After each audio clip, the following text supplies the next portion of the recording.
రాయచోటి అభివృద్ధి బాధ్యత నాది అన్నారు ముఖ్యమంత్రి నారా చంద్రబాబు నాయుడు. రాయచోటి అభివృద్ధి బాధ్యతలను తాను తీసుకుంటానని సీఎం చంద్రబాబు ఉద్ఘాటించారు.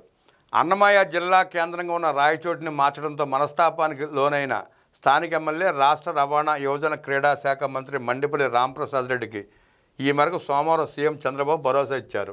మంత్రి మండిపల్లిని సీఎం చంద్రబాబు ప్రత్యేకంగా పిలిపించుకుని మాట్లాడారు. సీఎంఓ నుండి ఫోన్ కాల్ రావడంతో మంత్రి మండిపల్లి వెళ్లి ముఖ్యమంత్రిని కలిశారు. ఈ భేటీలో రెవెన్యూ శాఖ మంత్రి సత్యప్రసాద్, సీనియర్ మంత్రి అచ్చెన్నాయుడు కూడా ఉన్నారు.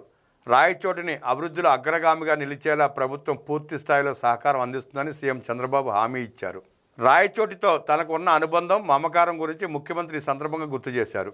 జిల్లా కేంద్రంగా లేనప్పటికీ గతంలో రూపొందించిన ప్రణాళికల ప్రకారమే రాయచోటిని ప్రణాళికాబద్ధమైన అభివృద్ధి దిశగా ముందుకు తీసుకెళ్తామని ముఖ్యమంత్రి వెల్లడించారు. అవసరమైన అన్ని మౌలిక వసతులు, పరిపాలనా సదుపాయాలతో రాయచోటి మరింత అభివృద్ధి చేసేలా చర్యలు తీసుకుంటామని హామీ ఇచ్చారు. అదేవిధంగా రాయచోటిలో మెడికల్ కాలేజీ ఏర్పాటు చేయనున్నట్టు సీఎం చంద్రబాబు స్పష్టం చేశారు. రాయచోటి ప్రజల నమ్మకాన్ని నిలబెట్టుకునేలా మరింత కృషి చేస్తారని ఈ సందర్భంగా మంత్రి మండిపల్లి రాంప్రసాద్ రెడ్డి అన్నారు.